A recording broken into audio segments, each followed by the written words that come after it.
One world currency. The New World Order. Those are the roots of trouble. I imagine that right now you're feeling a bit like Alice, tumbling down the rabbit hole.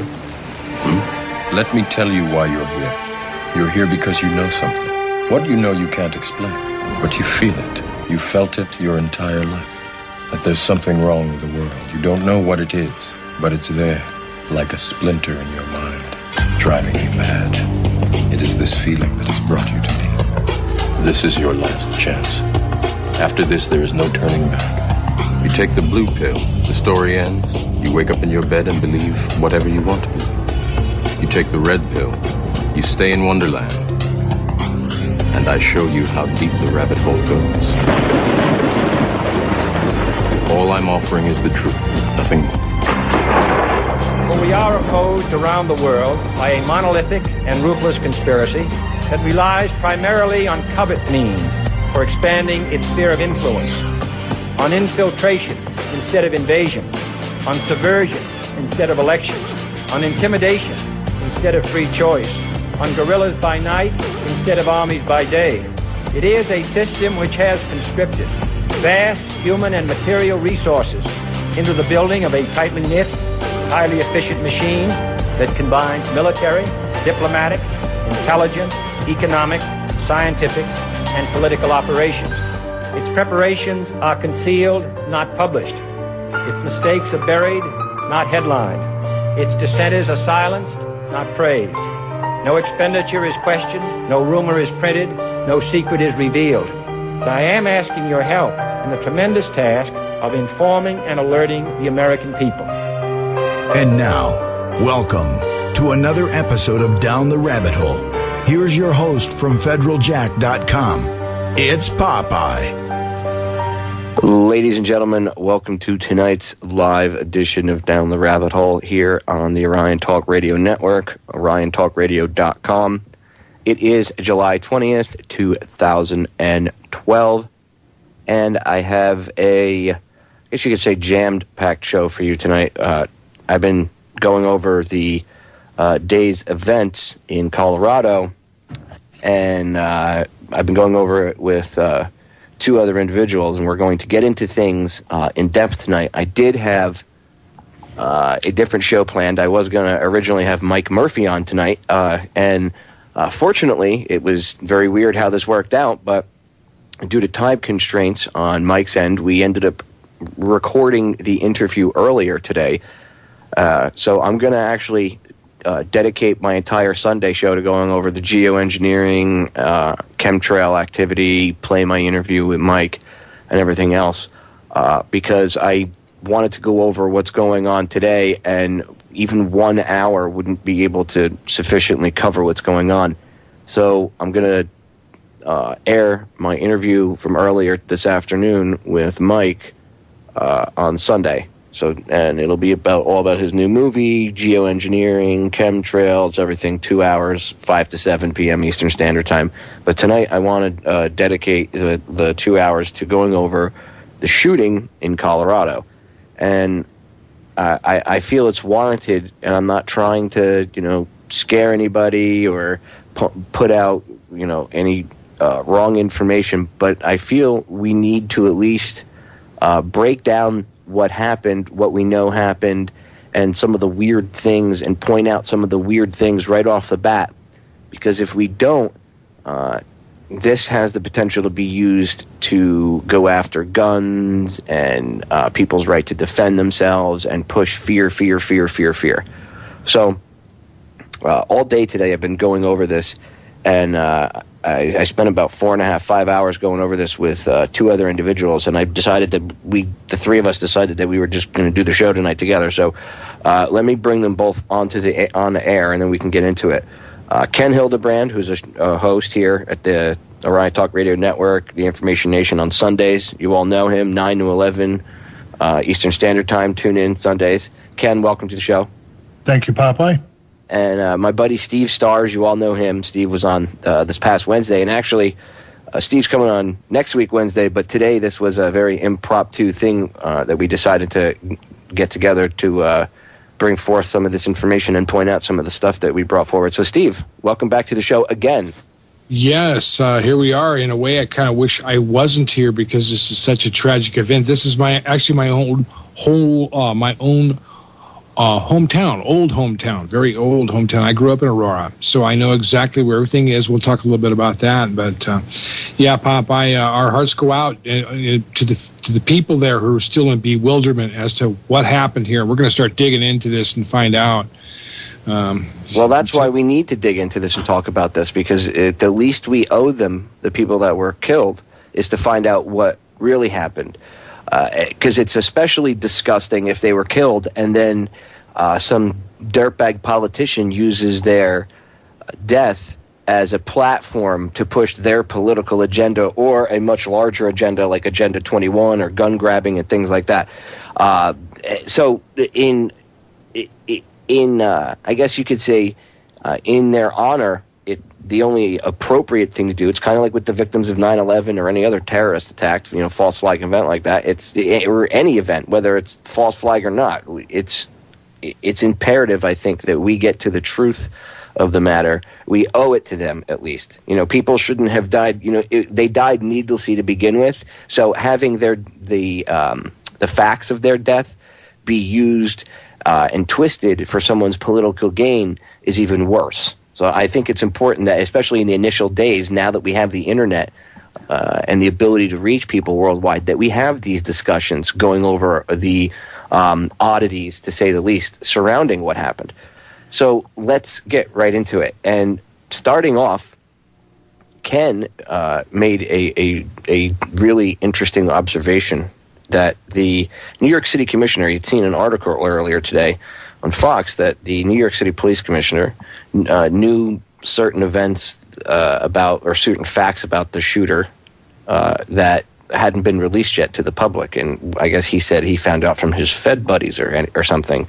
I just find it interesting, and I know people, but I find it interesting how he would not only be told this. I could see how he could be told by somebody in the know.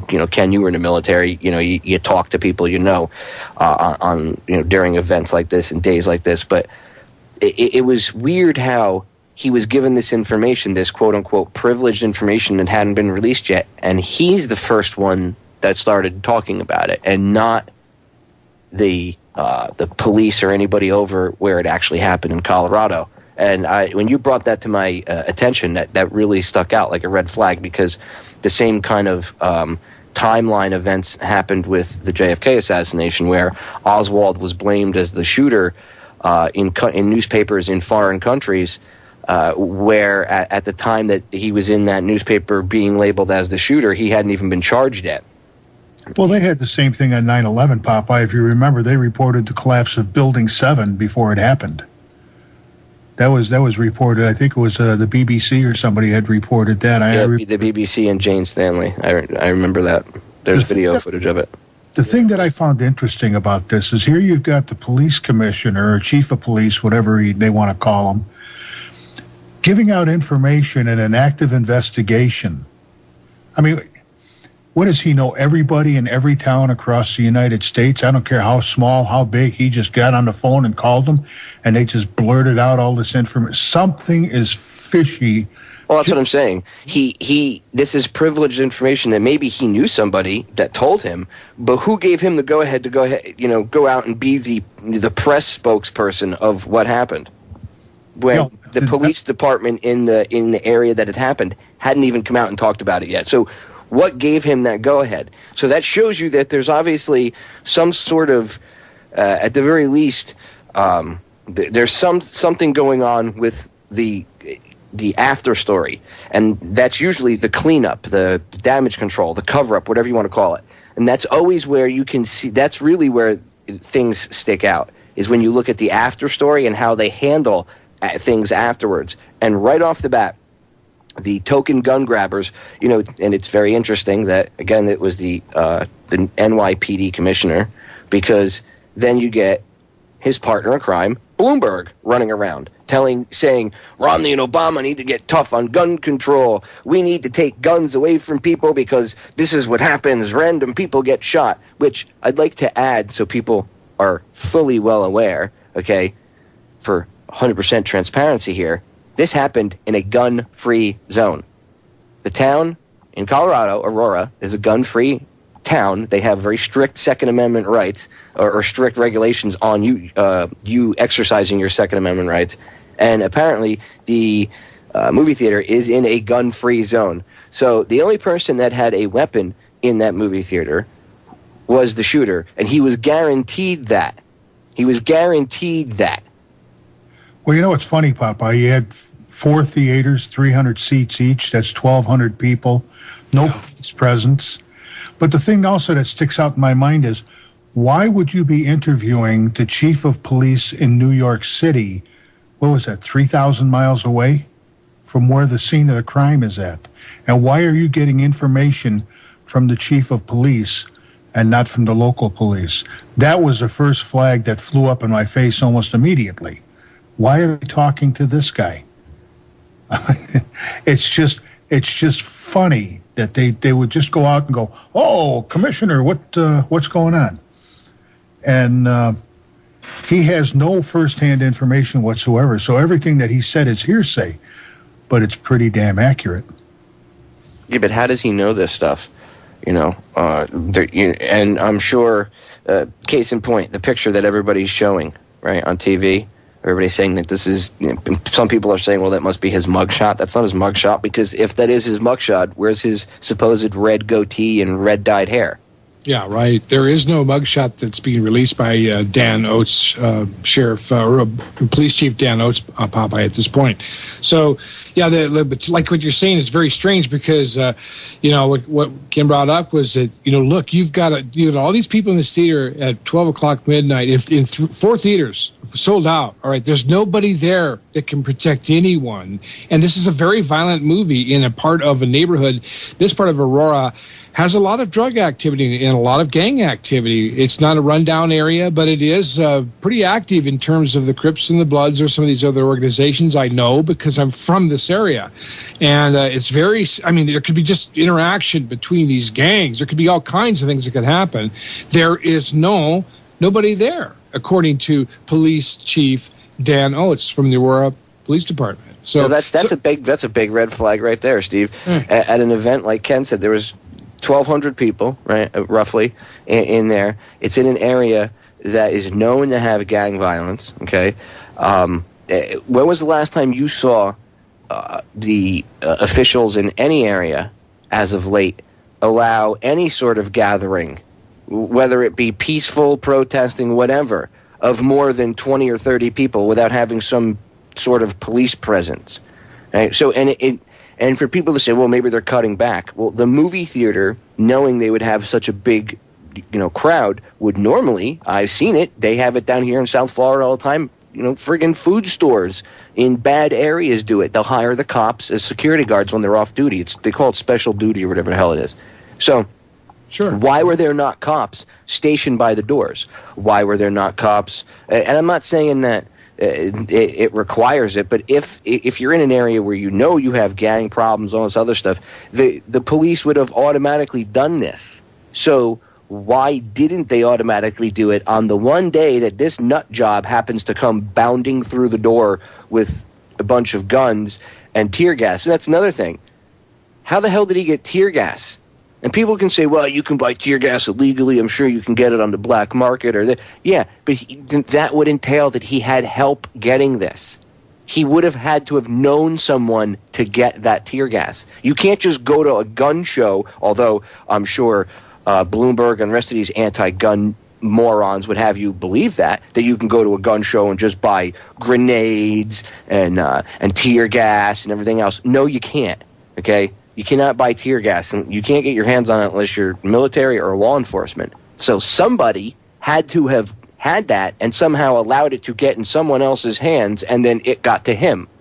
Therefore, being more than one person involved, by definition, unless the guy, cloned himself, And then, therefore, he would still be more than one person involved. There is no getting around it.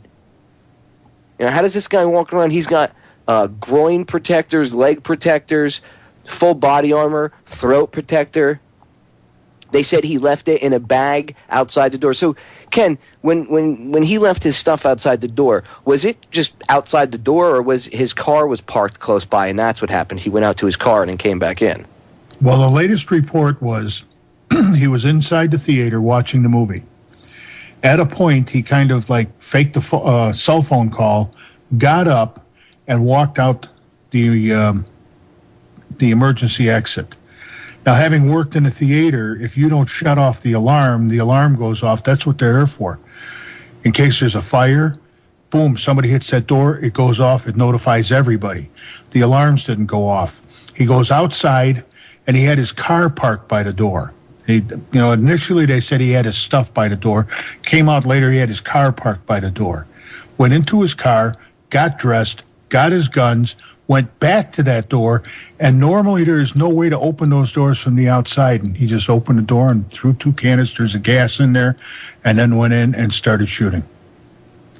It's so when you go from the point of going out a fire exit, and those doors are fire exits. Today, they might control them from somewhere else, where they can just throw a switch.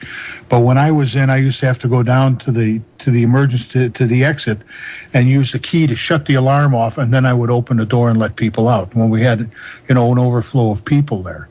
Today, it might just be, we throw the switch to people walk out. Then when the door is closed, we turn it back on again. No, they probably use some sort of an electric key, even if they use a key, like a DTEX clock, like a security guard would if they were making their rounds. They have the electric version of that thing now, but they probably would still need to do the same thing.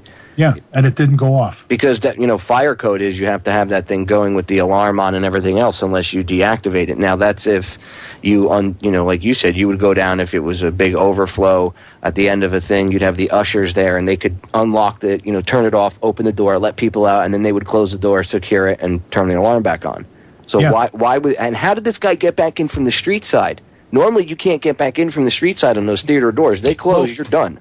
Here's a story here, guys, that apparently has just been taken in from Aurora, Colorado. It says one of the people fleeing the mass shooting at the midnight screening of The Dark Knight at the Denver area movie theater says he tried to shut the door on the suspected gunman. 23-year-old Eric Hunter says he and his friends made their way to an exit door after seeing smoke and hearing shots during the movie. When they opened the door, Hunter says they saw two teenage girls, one of whom had been shot in the mouth. Hunter says he was about to close the door when he saw the shooter dressed in a black bulletproof vest and gas mask approaching. Hunter says he held the door closed and the gunman banged on it for 10 seconds. Afraid that the shooter would start firing through the door, Hunter said he let it go and managed to get out of the theater. Now, I don't know how that story fits in the exact scenario of where they were, but does that make any sense, Ken, to your scenario of theaters and doors and exits and things like that? No, none whatsoever. Well, the doors maybe he's referring to were the doors going out from the theater to the lobby. That could be. But that's what it sounds like, because it sounds like he was already inside with injured people.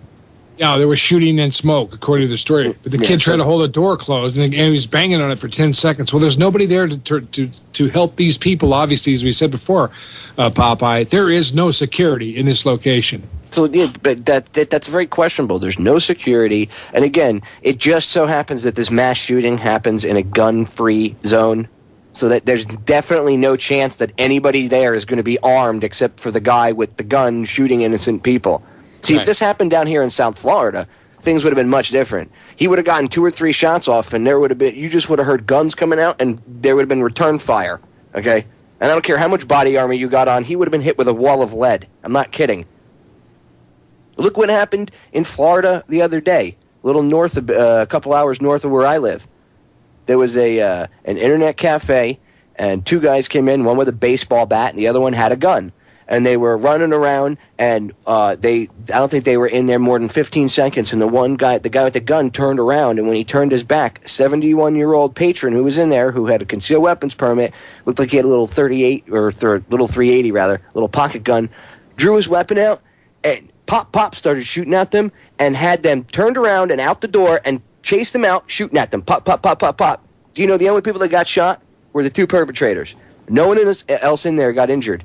People in there were saying, I'm glad he was there with his gun. He's a hero. He saved us. Can you imagine if he didn't have his gun, how many innocent people could have been hurt or killed? Well, now you can see what happens when someone doesn't have a gun to protect themselves. That's right. And this isn't about politics. This is about people being able to protect themselves against any sort of violence. And unfortunately, what happens is there are people that do control things and that are in power, and they have the ability to control people and set up situations like this so that it plays on people's emotions, and then they can therefore get people to willingly give up their own defense of themselves. I mean, think about it. If we're to buy into this police state, right, and this ever expanding culture of cops and agents and people with guns protecting us, and we don't need to be able to protect ourselves, this is a perfect example of what happens when you rely on that system. The system failed. It was a gun-free zone. Okay, obviously the bad guy still had a gun, right? If you want to call him a bad guy, let's break it down to simple terms. The bad guy had a gun, and the good guys didn't. The innocent people did not. So your gun-free zone didn't stop the bad guy from getting a gun, didn't, okay? Did it? Not. So that disproves that theory right there. Squashed, goodbye, gone, okay? Now, what's the second thing that was disproved and squashed and pushed to the side? The fact that the cops will always be there to protect you. Where were the police? Where was security? All those moviegoers were just targets.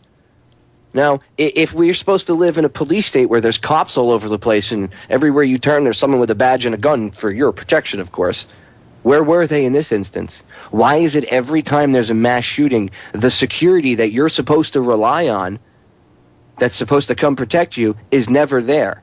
And your ability to protect yourself in those areas has been taken away. This is the same thing that happened in the UK and in Australia. There were mass shootings. It was in predominantly gun-free zones, and then guns all across the country had to be banned because one crazy nut could get his hand on a gun, so nobody could have them.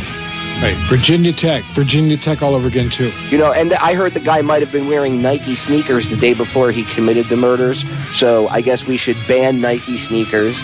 And anybody that wears Nikes must be obviously an insane maniac and want to kill everybody around them, so they all have to be rounded up and executed immediately. Otherwise, none of us are safe. Doesn't that sound insane? Well, that's what taking away your right to self-defense because of one bad individual. That's the same thing. It's on the same level of insanity. All right, we're going to break. Stay tuned. Back in a few minutes. More on this tragic shooting in Colorado when we get back. Now, as I said earlier, one of the biggest red flags you will see in an event like this is how it's handled immediately afterwards. And the handling of it and the political glad-handing that's going on with the anti-gun nuts, and one after the other, whether it be politicians or even, I guess I don't want to call them reporters because they're not reporters, but we'll say mouthpieces of the mainstream dinosaur collapsing media, and they all have this specific talking point memo list that they go from, and it's the same thing. Guns are bad, you got to take guns away. And to prove my point, I want to point out something that Ken had sent me earlier, and that is an article from I think it's Reason magazine, it's from Breitbart. That's what it is, and it's about CNN's Piers Morgan exploiting this thing to push gun control. And right off the bat, he starts tweeting things like, "Horrendous details from this Colorado cinema shooting. America has got to do something about its gun laws. Now is the time." Again, as I'll point out, this happened in a gun-free zone where there aren't guns allowed. Okay, so this goes to show you that this happened in an area where they banned guns, right? People can't have them, just like they want, like Piers is pointing out should happen, that we should have even tougher gun control laws, other than, I don't know how you could have tougher than you can't have a gun in a gun-free zone. I don't know. I don't know how much tougher you can get than that, but they've banned guns in this area, and yet these people were still shot, and there was no police officers around to protect them. And then he continues and goes on with things like more Americans will buy guns after this to defend themselves. And so the dangerous spiral descends. When and how does it stop? And then lunatics like this will always try and get guns. It should be 100,000 times harder than it is for them to do so. That's my point. Really? It is hard for lunatics to get guns. And first of all, how do you know that someone is going to go out and shoot up a place unless they've already done it? Well, Popeye, they said that this guy bought them at Bass Pro Shops and at Gander Mountain. The FBI did the background checks. They came back clean. So that's how he bought the guns. Well, yeah, but see, that's the thing. They always say, oh, well, there's loopholes. No, there's not loopholes. The FBI does a background check, okay? He bought the guns. If he bought the guns legally, fine. But see, that's why he didn't buy them on the street. This is why this shows that this is more of a setup, because he bought them legally. He passed the FBI background check, and he can, conveniently then goes out and kills people, right? And everybody goes, we need tougher laws. We need more strict laws. I mean, come on. The laws protect us. No. How are you going to legislate this? I saw an interview from a guy, I forget his name, a reporter from Reason on RT earlier, and the anchor was trying to debate him about how, there's got to be something's got to be done, because, see, that's what everybody calls for. This is outrageous what happened. And this is how this little game works. I'll explain this. They play on the emotion. See, they get people, it's problem, reaction, solution. Yep. The Hegelian dialectic. They create the problem, said psychopath with guns, right? He comes in, shoots people, kills innocent people. The reaction is horror. Oh my God, which is not to be made fun of. It's very human reaction, which they know is going to happen. And when I say they, I mean the people that control the situation. And then the solution to this reaction and this problem is already in the can. It's called gun control, a bigger police state, less rights, no self-defense, and they already have it waiting in the wings. And if you were thinking logically, you would probably look at their solution and go, well, that doesn't make sense, blah, blah, blah, blah, blah. But you're not thinking logically. You're reacting emotionally based on what you saw, the traumatic event, the trauma-based mind control, okay? And you're reacting on it. And that's what they want. That's why the news media follows something like this with, they were doing, the local media had this live stream this morning, and I was listening to it.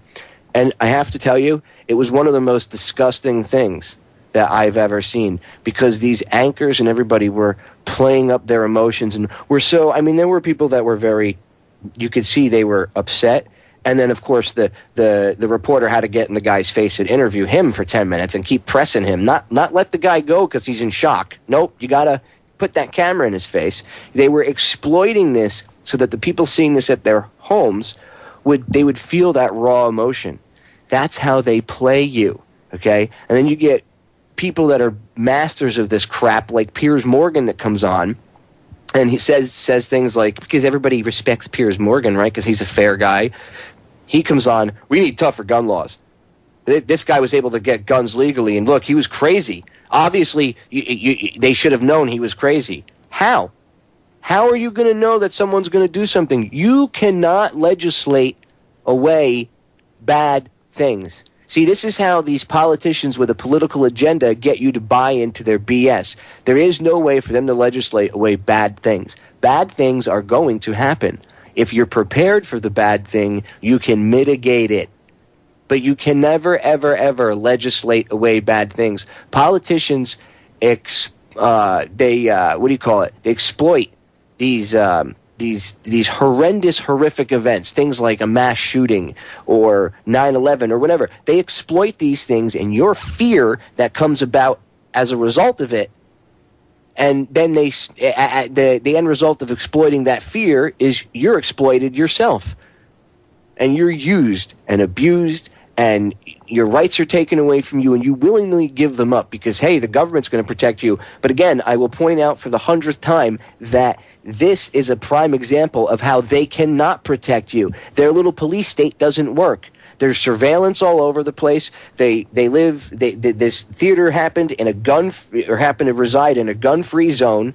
The people were shot and killed in a quote-unquote gun-free zone. So they have gun-free zone, gun ban, no gun. Laws saying no guns in this zone, which is what they want to pass. And these people were still shot and killed. Where were the police?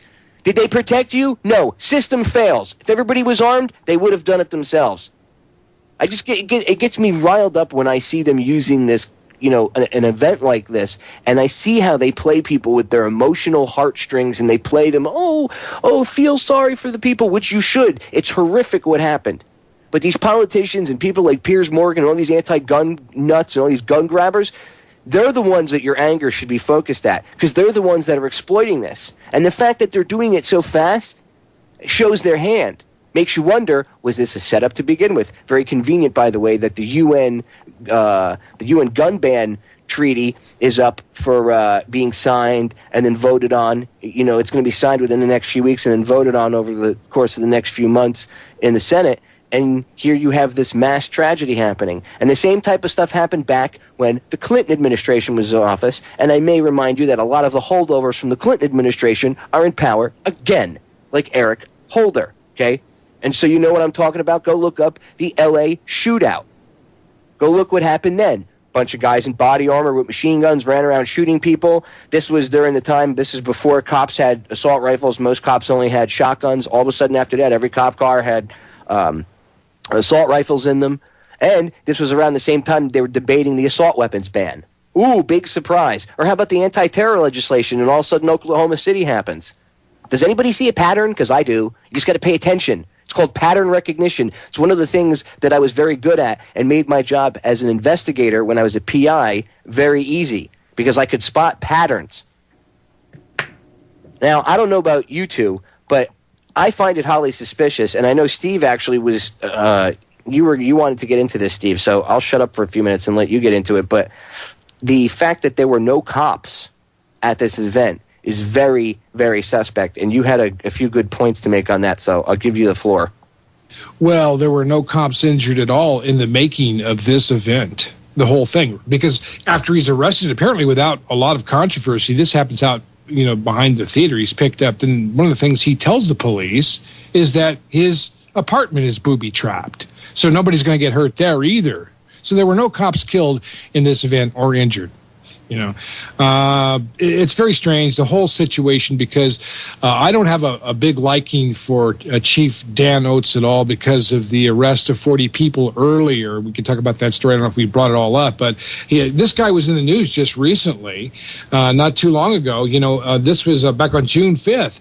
Ends justifies the means. This story by Kurt Nemo that he posted on InfoWars. Police detained and handcuffed 40 innocent bystanders after a bank robbery in Aurora, Colorado, same place, okay? June 4th, nearly 24 cars were stopped near a Wells Fargo bank. This is, of course, Federal Reserve affiliated bank.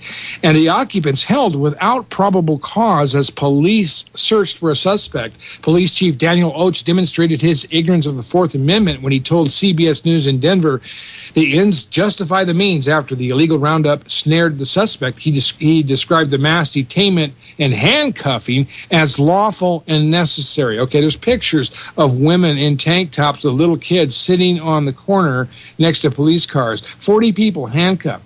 He says the law is clear that investigative detentions are lawful for a reasonable period of time. This is Oates, of course. Reasonableness is determined by the facts and circumstances at the issue, and the facts and circumstances where the suspect was in one of the 19 cars. So they stopped 19 cars, arrested, took everybody out, handcuffed them, and they found their bank robber, apparently. Well, the alleged bank robbery. But anyhow, this is probable cause under the Fourth Amendment is in effect when a person is detained or arrested and is not free to leave. There was no probable cause here, and they were detained and arrested. So this guy has no qualms about just taking citizens right off the street, handcuffing them, and getting his culprit.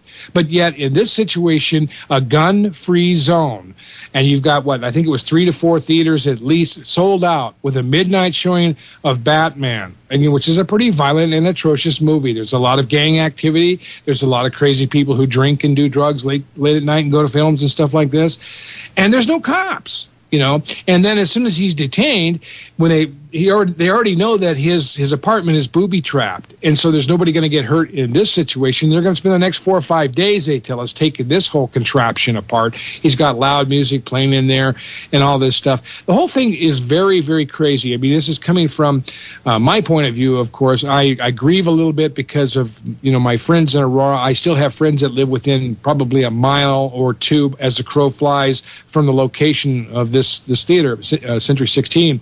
I know the area very well, Popeye, and I'm really disturbed by the fact that this kind of stuff can happen, and that we have all these knee-jerkers complaining about the way there are guns available in this country, and yet we see people like in Virginia Tech, we see it over and over, people being herded into these situations where they're incapable of defending themselves, and then somebody gets in there to shoot it up, and then the Pierce Morgans and the knee-jerk idiots start claiming that we need more gun laws. My God, they're leaving us defenseless while they run over. They arrest us on the street, trying to find one bank robber. Look at all the accidents they cause with high-speed chases. Yeah, and all their laws didn't protect any of those people. You pointed out the police station is right up the street from the movie theater. That's why they had a response time of like 90 seconds.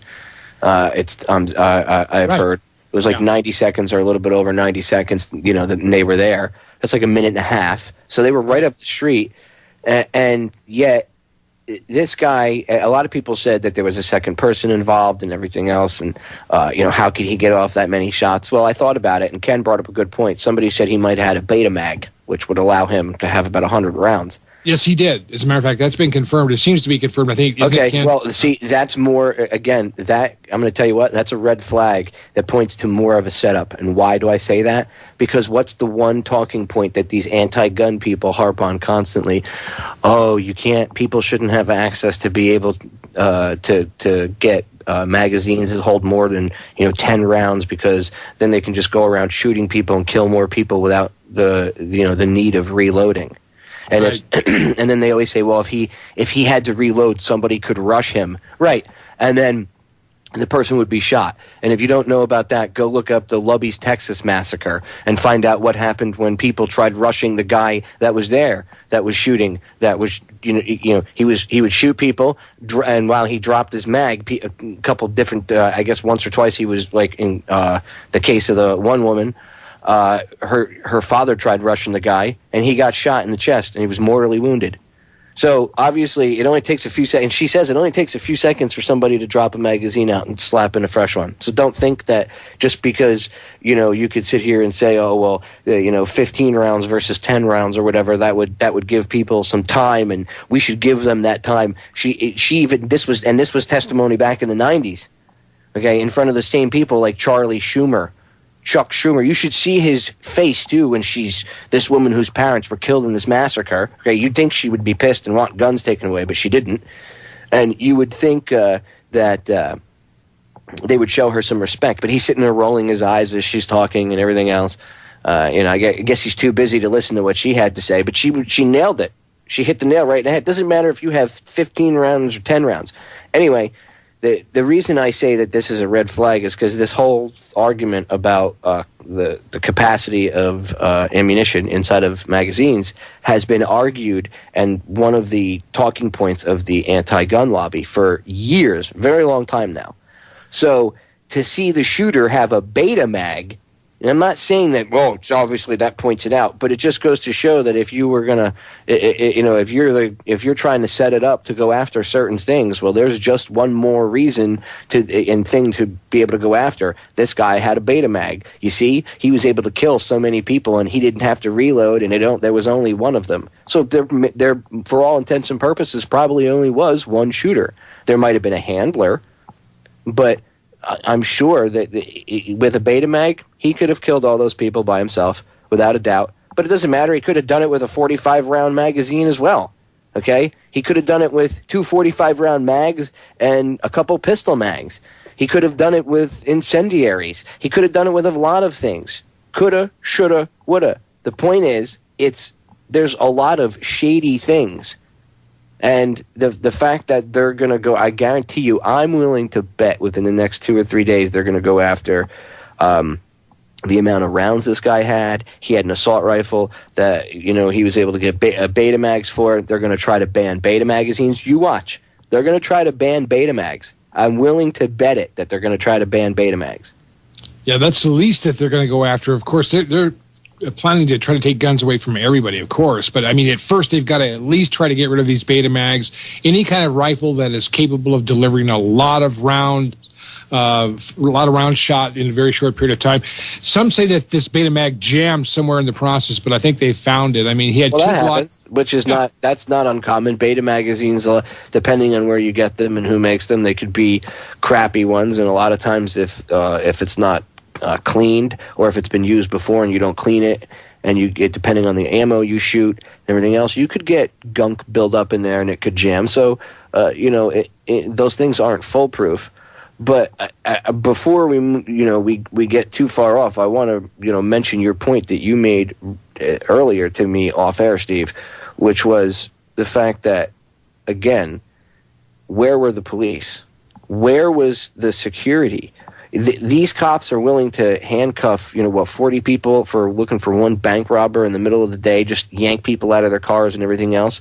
But in a situation where you have gangs again and gang activity, you're going to have 1,200 rowdy people up at midnight to see an action adventure movie with a lot of killing and everything else in it, and you're going to say that the police chief wasn't smart enough to say maybe they need to have 1 or 2 people over there to keep an eye on things? Really? Yeah, it's pretty bad police policy, if you ask me. It just doesn't make sense, because it's like the opposite of what they say they need to do for protection. And it just goes to show you again that here you are, right up the street from the police station. You have cameras all over the place, and this gun-free zone where supposedly nobody has guns, and there's laws. It's a gun-free zone. You can't carry guns there. But did the law physically stop the guy from carrying the gun in there and perpetrating this crime? No.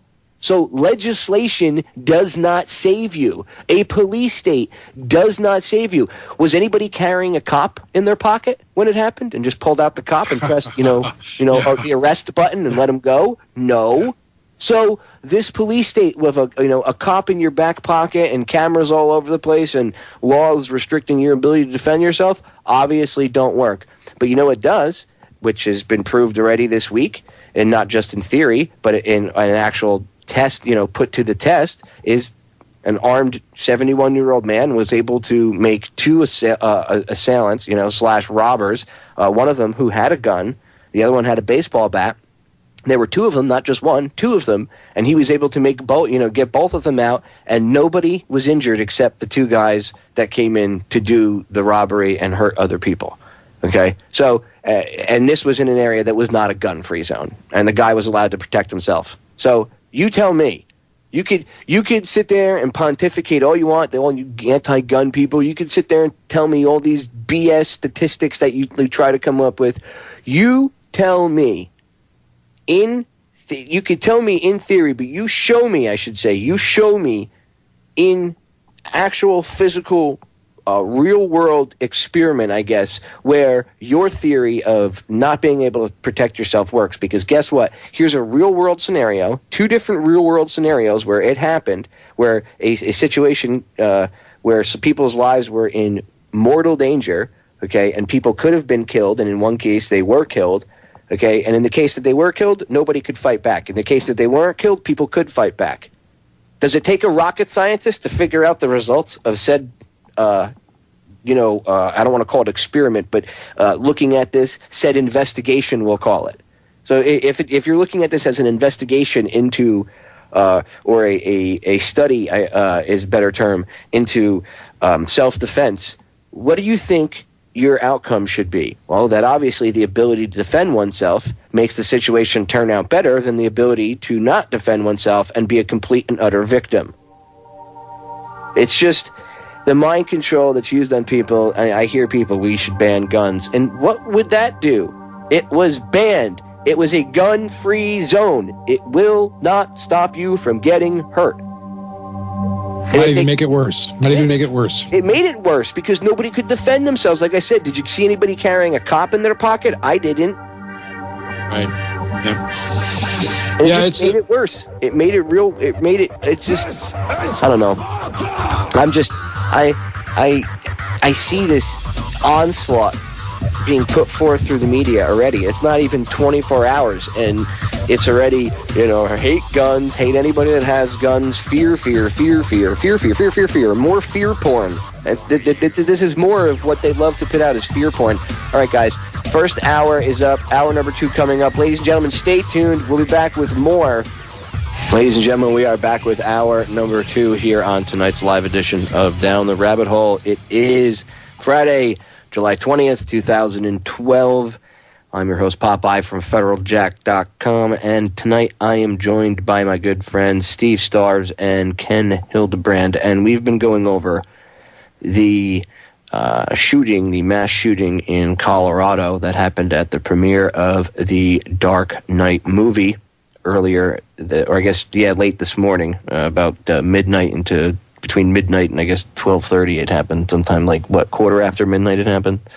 So I guess right around there. Yeah, so technically it was still this morning that it happened. There's just a lot of shady stuff involved in it. It's not as clear and cut and dry as the mainstream media would have you believe, and it's very interesting how within less than 12 hours, you have the typical anti-gun people already out with almost like a prepared speech, like they already had in the can waiting for this, to pontificate about why people should have less rights to defend themselves, when in reality, people should look at this as what it is, and this is a shining example of how this police state will not protect you, and that they cannot save you, and that you should have the ability to protect yourself, because it took place in an area where there were no guns. It was a gun-free zone, okay? People could not have guns by law, so there's a gun law, right? People couldn't have guns. It's supposed to keep you safe, right? And it didn't. And you have the police station right up the street. You have a police state with cameras and cops all over the place. Remember, the cops swear they'll keep you protected, and that's why it's imperative that they handcuff 40 people in the middle of the street to catch one bank robber, right? Because they have to protect everybody. The ends justify the means. But yet, these very same people were nowhere to be found when the crap hit the fan, and these people were shot and killed in some instances. And where was their protection? Because they couldn't, their right to protect themselves with a weapon was taken away from them under the guise that the government, the local government, the police would protect them. But where was that protection? It was not there. So this is a clear-cut example of how not being able to defend yourself and relying on somebody in a costume with some shiny little badge is not going to protect you or save your life. What say you guys? Steve? Well, absolutely. This is a classic example, of course. Here you have everybody herded into a very dangerous location, and one madman gets in there and shoots everybody up. And there's no one there who can protect themselves from it at all, of course. And this is, right down the street from the police station. And then, the whole story just unfolds in a strange manner. We have very little as of yet to know about this person, James Holmes. He apparently was a star student. There's no reason to understand why he wasn't some sort of a deadbeat or anything like that, but he wigged out. I mean, if you pardon the pun, dyed his hair bright red and went on this shooting rampage for some reason, and we still have no reason to know why this all happened. But we do know one thing. There's going to be a lot of controversy about gun control right now while the UN is trying to set up this international treaty of gun disarmament all over the world. And we know that Mr. Obama is strongly behind this. George Soros is backing a lot of this. And the knee-jerking liberals are telling us that we got to give up more guns to keep ourselves safe from this kind of a situation where a gun might have solved the solution with somebody packing something there. I mean, might have been able to take this guy out. It's really strange. The whole thing makes absolutely no sense at all to me, but it looks, I dare say, without any strong confirmation, it looks staged, if you ask me. Staged. I don't want to make light of the situation because it is a tragedy. But when you get right down to the numbers, 71 people were either hurt or killed, and you're going to take 300 million people and put them on lockdown. What does that tell you about our politicians? Well, they're just exploiting the tragedy. You know, like Rahm Emanuel said, your buddy up there in Chicago, like he said, never let a good crisis go to waste, especially if you've created said crisis and you have your response to said crisis sitting on the shelf just waiting for such an event to happen. You know, same thing with the Patriot Act. The Patriot Act wasn't written in response to 9/11. The Patriot Act was sitting, already written, waiting for just such an event. Well, it's an event just so happened to occur. I mean, go back to World War II and the Reichstag fire. Before World War II. What in the heck did they do there? They did the whole thing. The Nazis did the whole thing. The next day they came out with the equivalent to our Patriot Act and they disarmed everybody. They started taking away everybody's freedoms. They're doing the same thing here, except they're doing it incrementally, little by little. Well, because they can't throw the frogs into the boiling water, so they have to, because everybody's armed here, so it's a little bit different of a situation. It's a little more delicate. It has to be handled a little bit differently. But they do it so well. They do it very masterfully, because they sit there and they create events like this. They have situations like this where, even if this were an event that was just this guy being a lone nut, which I'm sorry, but the evidence so far doesn't support that. Not meaning that there was maybe another shooter, but meaning that he wasn't controlled and that this isn't a staged event. Even if it was just, you know, a happenstance type thing, they would use this and push this to push their agenda, and they would twist things and change things in the cover-up or the said investigation of it. And again, that's one of the biggest ways to see whether or not something stinks is their reaction to it. Well, you know, Steve brought up a good point during the break when we were talking about this. Steve, why don't you go ahead and talk? Which one was that? You're talking about the apartment or some of the other things we talked about? I'm sorry, Ken. The apartment. Yeah. Well, there's some strange things that happened there. Of course, you know, there's a story here that this loud music was lured to people to the booby-trapped apartment. The neighbor there, Chris Rodriguez, told 7 News that he and his girlfriend started hearing loud techno music coming from above them at the apartment around midnight. And then 15 minutes later, she goes up and knocks on the door, trying to get their attention, asking these people, or whoever it was, of course there was no one there, according to the story, to turn the music down. Well, she jiggles the door a little bit, and she notices that it starts to move, and she can go in. Well, she decides not to, apparently. But then the music goes off at 1 o'clock in the morning. At 2 a.m., Rodriguez said she heard a loud crash and then a knock on the door, and it's the SWAT team, and they're in full armor, and they pull these people out and everybody there. So my question is whether anybody got into that apartment in between the time of all of this happening, and then they said that the apartment was booby-trapped. I mean, there's stories that are going around here that no one can confirm pertaining to the apartment being booby-trapped and all this. You know, I don't really know if that's honest or not. That's one of my points there. Well, the need for the loud music might have been... you see, it would be interesting to find out what the SWAT team found when they went in there, but, you know, there could have been somebody moving stuff around or making noise, and they didn't want them to, you know... Although playing loud music would draw attention. To me, the loud music, you know, being on repeat like that is more of an indication of a mind control type thing, because repetition is one of the ways that they get people into a state of, I don't want to call it, I guess, like being in a programmable state, you know, being able to have information downloaded to you, per se, from, you know, another, it'd be like, I'm trying to think what Kathy O'Brien called it. Basically, like having the keys to someone's mind.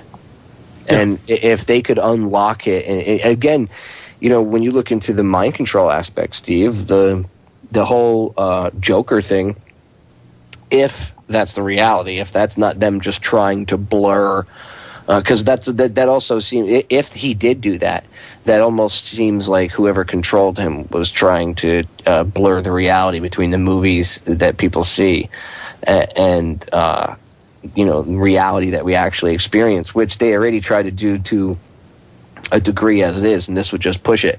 But the whole Joker thing, also, if you look at it, if you understand mind control, you understand how they compartmentalize people, and that they literally can create different compartments with a different personality in each one. So, for instance, you'll have, one person could be 5 foot tall, 80-pound woman, and one personality she's very demure, one personality she's a whore, the next personality, she knows, she's a black belt and she could, snap your neck.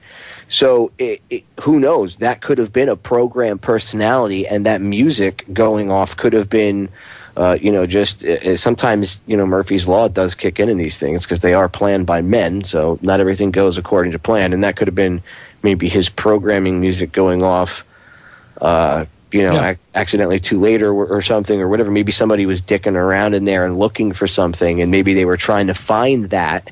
Maybe there was a CD or something that they needed to get their hands on because there was something subliminal hidden in the music, and maybe they accidentally pressed play or something. I mean, that kind of stuff does happen.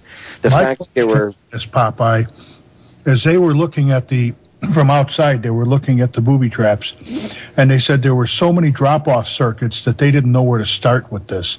Yeah, the bomb squad said something like they're going to end up being in there for like 2 days or more. Now, how in the heck? I mean, here you got a guy, okay, granted, he's extremely smart, but in 30 days, he turns around, he buys his weapons, he buys his magazines, he buys his armor, everything else that he buys, and he has the time to set up all of this elaborate booby trap section, which probably I'm willing to bet he doesn't know a damn thing about. Somebody was in there setting it up for him. Well, you need to have like EOD type experience to be able to set up stuff like that. You know what I mean? Squad doesn't even know how to handle this stuff. Well, there you go, dude. So this is obviously done by some professional, not some yahoo in his backyard. But the media will tell you it's just some guy who, he built it with stuff that he bought at Radio Shack. Mm-hmm. Yeah, he's extremely smart. They'll play that card. But how are they going to say that? Because he was in some because was he going to medical school? I think it was. And by the way, it's interesting because the program that he was part of, he was taking part in the program as well, and it was a neuroscience program. Yeah. Right. So tell me again that they wouldn't have access to control his brain. It's really odd. It is really odd because the CU Med Center at Denver's moved over there to the old Fitzsimmons Army Hospital location, which isn't far from that area. I mean, as I said before, I just live within almost a mile and a half as a crow flies from all these locations. This whole area has been overrun by spooks to a large extent because there's been a big move to Buckley, Langley, as I understand. Of course, this is, hush hush or nobody seems to know anything about it, but there have been a lot of Langley people coming out to live in Aurora. There's a whole lot of activity, and it's just a hotbed of all this stuff going on in this area between what used to be the CIA campus there at Lowry Air Force Base and then Buckley Airfield, with the big golf ball and tennis, complex and everything like that.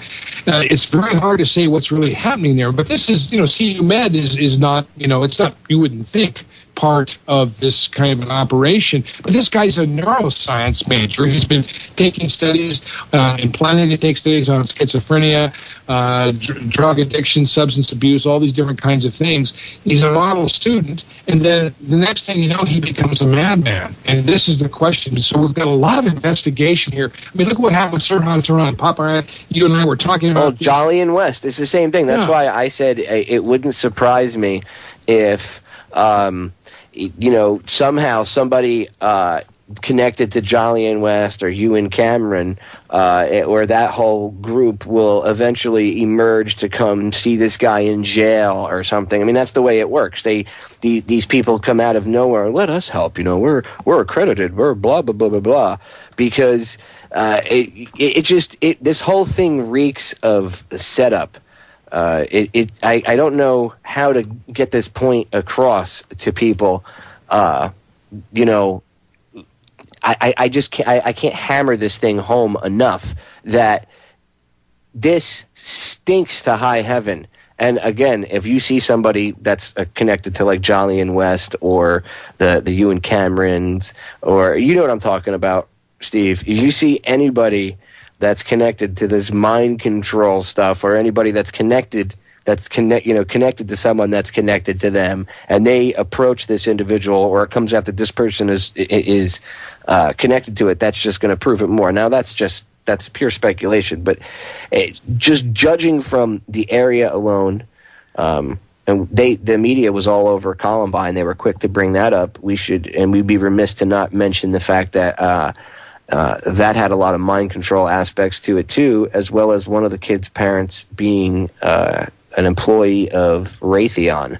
And Raytheon, if you if you look into this mind control stuff, they're involved in some of the technology that is used to facilitate a certain type of mind control using holograms and lights and sounds and stuff like that. I forget exactly what it's called. Kathy O'Brien talks about it, but NASA is involved in it too. But again, it's just it all dovetails into each other, and it's all interconnected. And it's, for me, I see a pattern, again, pattern recognition, and you said, Steve, that whole area where you are is very, it's like Spook Central, right? The CIA took over an old, an Army base or an Air Force base? Well, they've been there for quite a while. I mean, Eisenhower, when he had his heart attack, was at Fitzsimmons, which is where the Anschutz Medical Center is now. It's still built up all around that whole area. Okay, that's just directly to the north, and then to the west was the old Lowry Air Force Base, which was initially one of the places where the whole intelligence service for the nuclear, ICBM programs took place, and that eventually turned into a CIA campus. And then it was shut down, and a lot of it moved out to Buckley, where they have this strategic space defense listening system, of course, and you see these big, huge balls, these golf ball type antenna systems set up out there. But this is not also very far from DIA. You've heard about the Denver airport, the Rocky Mountain Arsenal. There's a lot of stuff going on around in that area, and it seems like they're just trying to lock down and maybe even do experiments and things like that on that little community. I grew up in that area. I remember being just right in this area. And it seems very strange these days because there's so many people that seem to come in and out of that location, somehow connected with, dummy front corporations or people like that. And it seems as if, of course, this last escapade with Police Chief Dan Oates locking down 40 people looking for a bank robber, I even thought that was staged, to be honest with you. I mean, they're just testing the community there. It's almost could that have been a staged preparatory? Here's some more speculation. I mean, that could have been a staged preparatory event for what you saw take place earlier this morning. Sure. It's just like they're trying to find out how much tolerance they can, conduct upon these people. But I don't know if honestly, I don't know if that. I don't know if the bank robbery, it could have been, but I don't know if it was, because it really wouldn't. They didn't serve to do anything for them. You know what I mean? Their reaction today was very. Yeah, they were there in 90 seconds, but they didn't have a gunfight with the guy. I mean, that's another thing that's suspicious. He didn't put up a fight. He shot this place up and then went and sat by his car or in his car and then waited for the cops to come over. And he was like, hey, I give up. And the cops even said there was no resistance whatsoever. Right. I mean, and mind you, cops will charge you for resisting if you say, hey, you're hurting me with the cuffs. So, this guy is sitting there. No resistance at all, all very nice to them, all very, I don't know how to describe the word, cordial, being very cordial. He was all cordial and polite to them. And here you have this media boogeyman being made out to be, he wants to kill randomly and he wants to kill everyone. But if he did that, why didn't he kill the cops? It just doesn't make any sense. If he was out to kill everybody, why didn't he kill the cops too? Unless he was under strict instructions to only shoot people in the movie theater and then that's it, and not engage the police officers. Kind of like coming down off a high, man. Yeah. You go in, shoot the place up, you walk outside, all of a sudden, snap, oh, I'm back to being normal. Oh, I think I did something bad. I'll wait for the police right here. Yeah, exactly, right. Because that's usually what happens. Most people's normal reactions are to be like, oh, I'll just hang out and wait for the cops. Again, he was supposedly bent on killing everybody and shooting up the place and killing lots of innocent people, right? But yet he didn't engage the police. And I don't want to hear, oh, he wouldn't have stood a chance. He obviously, they say he had body armor and a helmet, neck protector, groin protector, leg protector. If he had a Betamax, he would have stood he probably would have at least stood a better chance than if he was just standing there with his dingus in his hand. So this story doesn't make sense. The guy, to be waiting for the cops to come, you shoot people, and then you wait for the cops to come. And if they only took 90 seconds to get there from the time that it was reported, that means that this whole fracas took less than 5 minutes to unfold. How did this guy know that he was going to have time to do all this and then sit and wait for the cops to respond, unless they knew their response time to the police already? You know what people should look up is if the cops have had any sort of calls to the movie theater in the past, 12 months over something similar, with an armed individual or a fight or something that would cause them to have a decent, response time, and actually go through the records and see if there was. Because if there was, then somebody would have been gauging the cops' response time, so they would have known. This is a way to find out whether or not. Obviously, the guy planned this. So even if he was a lone nut and he planned it, you'd still want to look into this and see if he had actually sat back and whether he called in false things or whether he waited to see if something would happen or monitor it to whatever. You would want to know that, right? So what's the harm in investigating it and finding out whether or not somebody actually tested to see the response times? If the guy was going to plan this, right, you would have to look into that. You'd have to think, well, maybe he did. Maybe he sat back and called in fake calls or something. So people should look into that, whether it was a BS call or maybe a fight call. But I would look for the BS ones. I would look for fake, calls of someone with a gun or something to prompt the cops to get there in a hurry, and something that wouldn't set them off too much, but he'd still be able to sit back somewhere and monitor their response time, so he would know how much time he had roughly to pull off this event. Either way, whether he was controlled or not controlled, that's something that should be looked into. And it's just, again, all of this has to be taken into account. And I've been looking at this all day, and my brain's been spinning. So, just a ton of info. I urge you to do the same, ladies and gentlemen. We're going to break. We'll be right back. In 2010, millions of people were awakened to the question of what? Now the next question that remains to be answered is, why in the world are they spraying?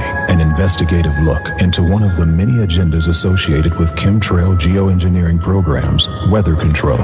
Why in the world are they spraying? Premiering and streaming live August 18th at the 3-day event, Consciousness Beyond Chemtrails Conference and Fundraiser in Los Angeles. For more info, go to www.cbclive2012.com. Why in the world are they spraying? Order your copy today at www.whyintheworldaretheyspraying.com. Watch the premiere live August 18th at the 3-day event, Consciousness Beyond Chemtrails Conference and Fundraiser in Los Angeles. For more info, go to www.cbclive2012.com. Why in the world are they spraying? And if you control the weather, you're going to control the planet. It's that simple. We are back, ladies and gentlemen. Final segment of tonight's live edition of Down the Rabbit Hole. I wanted to play the commercial for Mike Murphy's new film. I promised him earlier today that I would have played it tonight when I was playing the interview I did with him that I originally planned. So I am a man of my word, and I will be playing the interview this weekend, this Sunday, and going over geoengineering, chemtrails, and more. So tune in this Sunday, 5 p.m. and 7 p.m. Eastern Standard Time here on the Ryan Talk Radio Network, ryantalkradio.com. I want to thank everybody for tuning in like I always do. You guys are an integral part of the show. And, stay with us because we still have about another half hour here to go. So hang out, pull up a chair, get something to drink. We're going to get right back into it. Now, with this shooting, guys, there's a few things because, there's so much to go over and so many points that we could just sit and try to hammer home over and over and over again. And, things that we could point to. That even a 2-hour show isn't enough time. So there's a few things that I don't want to gloss over or forget about this whole thing.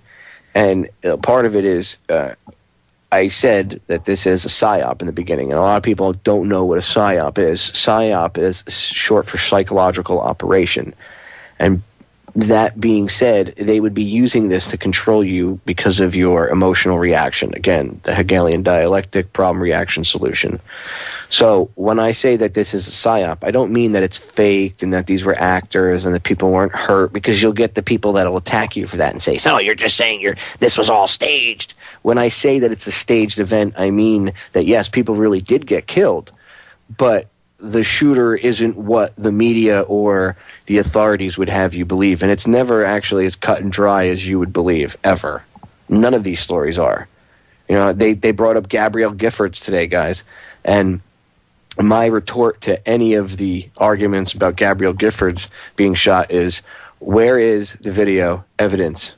There were over 200 videos from people with cameras, cell phones, and surveillance cameras covering the event, and yet we have yet to see one of them. Why is that? Because maybe we'll see something that would indicate that maybe she wasn't the intended target and the judge that got shot was. Because guess what the judge that got shot and killed, guess what he did? He ruled against Clinton and the assault weapons ban.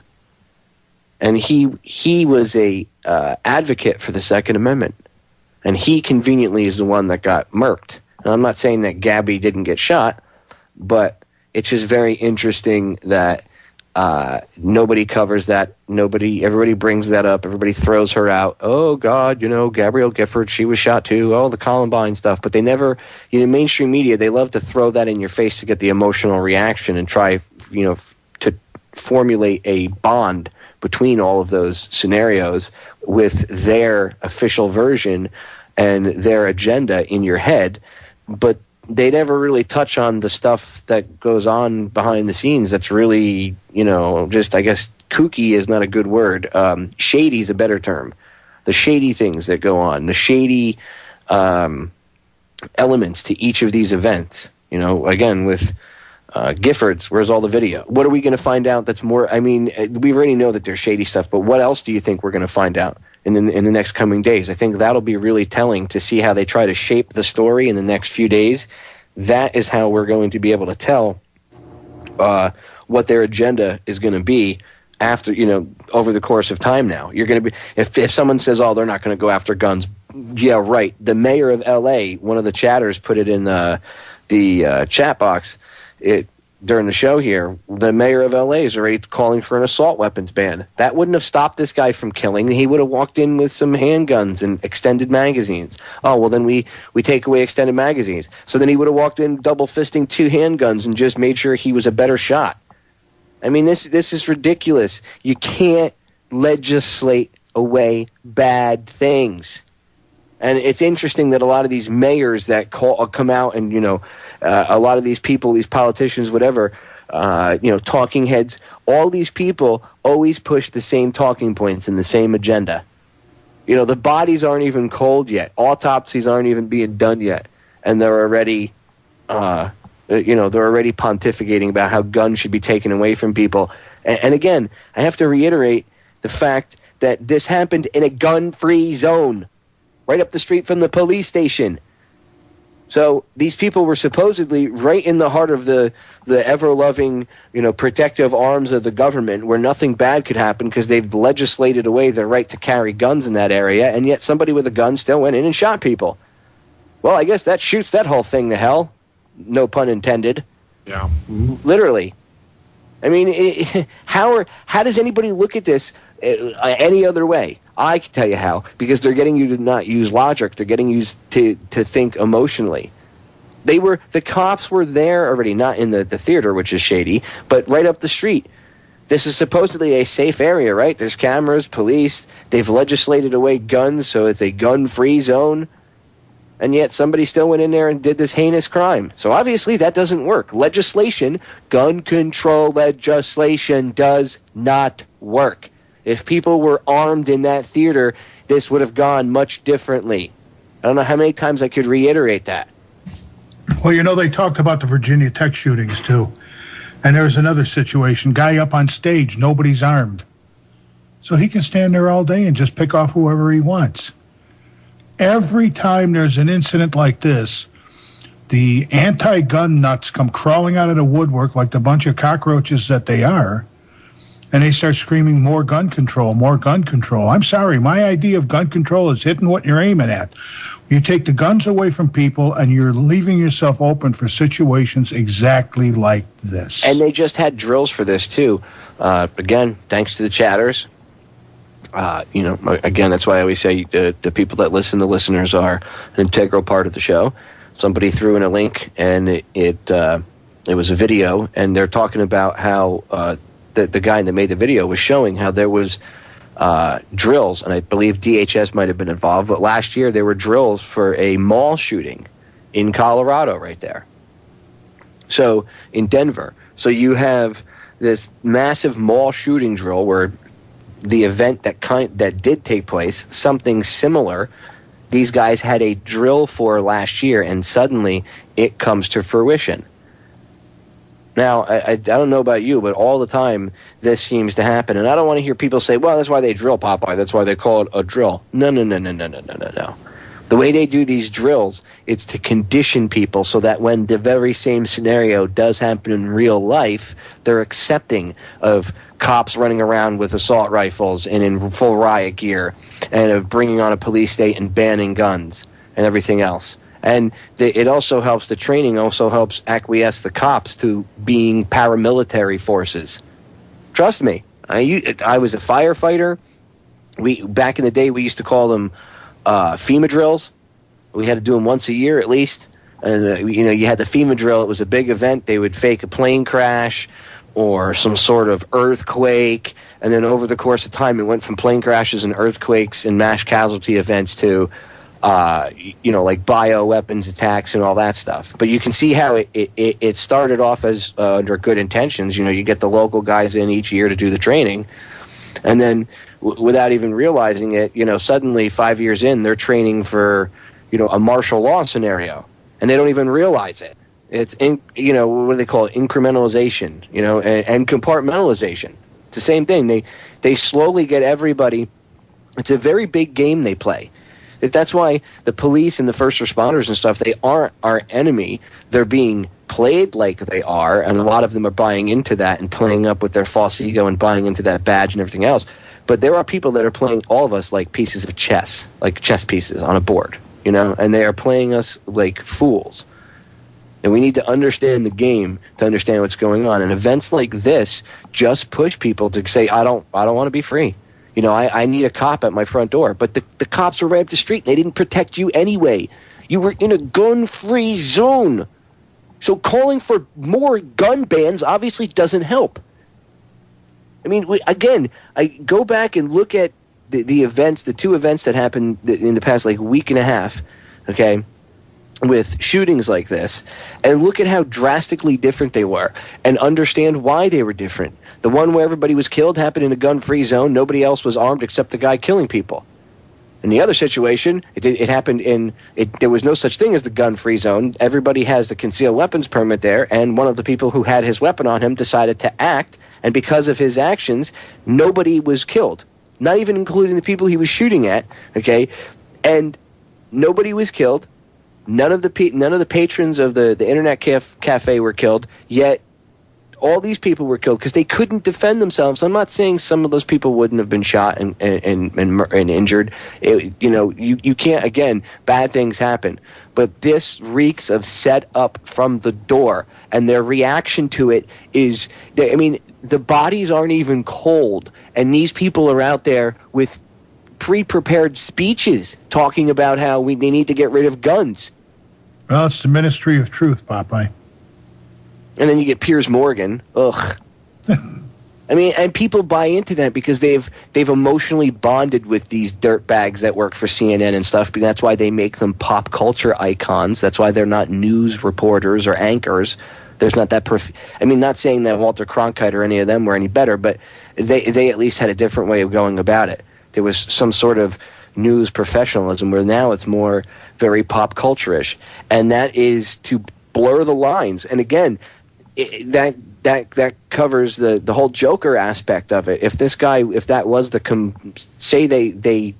mind controlled, and that was one of the compartmentalized personalities, was this character that really thought he was the Joker or whatever.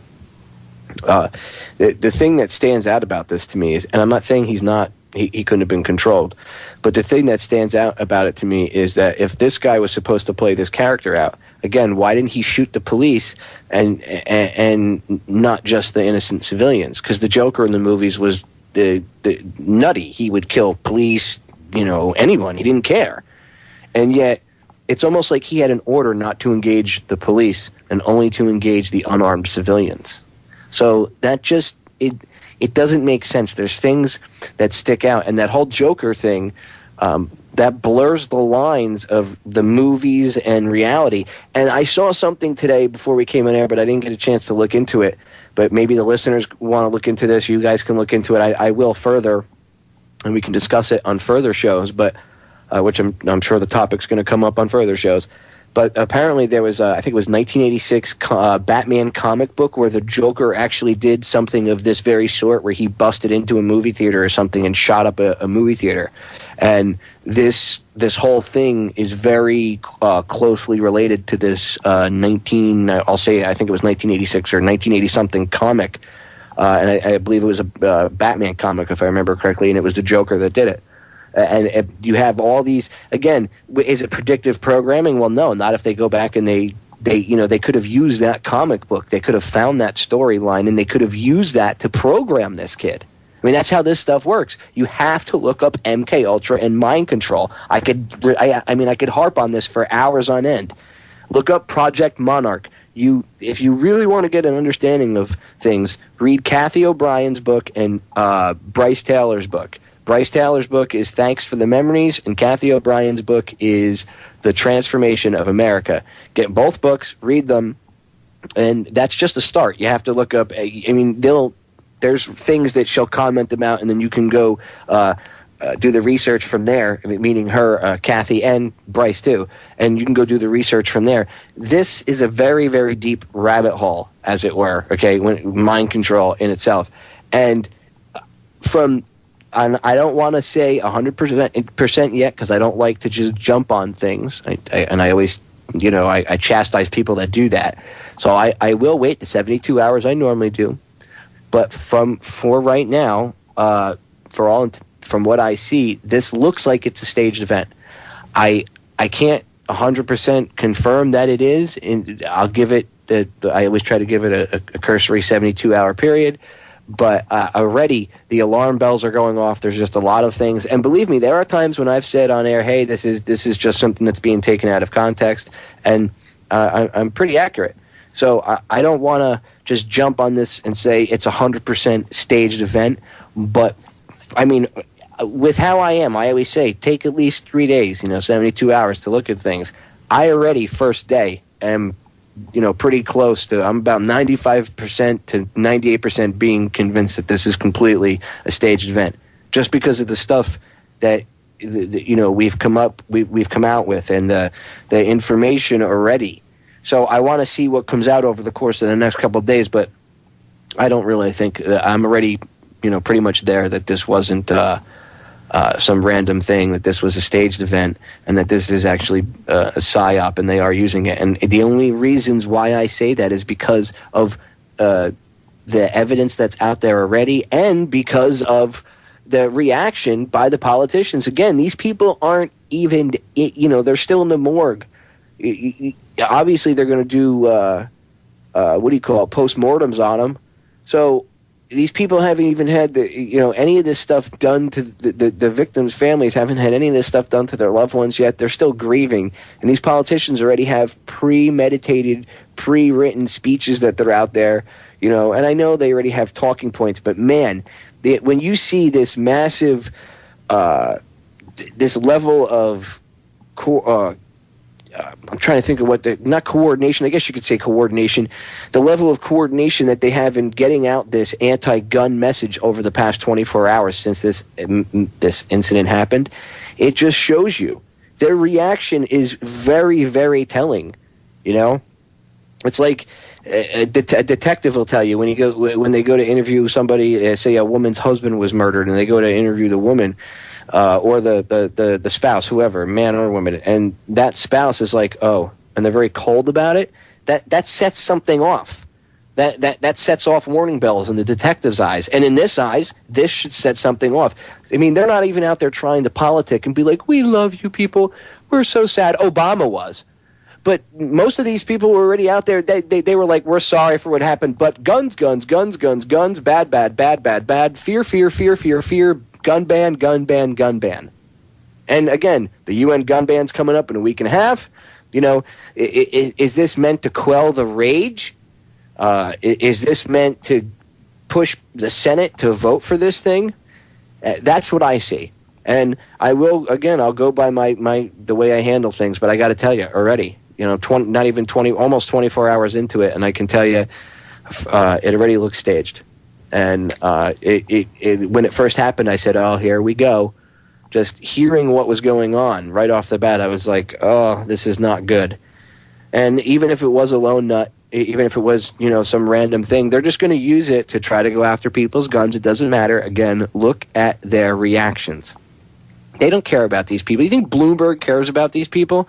And again, the whole thing with the commissioner and him and them coming out with stuff. Again, how is it okay for him to come out and release information before the police chief in the area where the incident happened?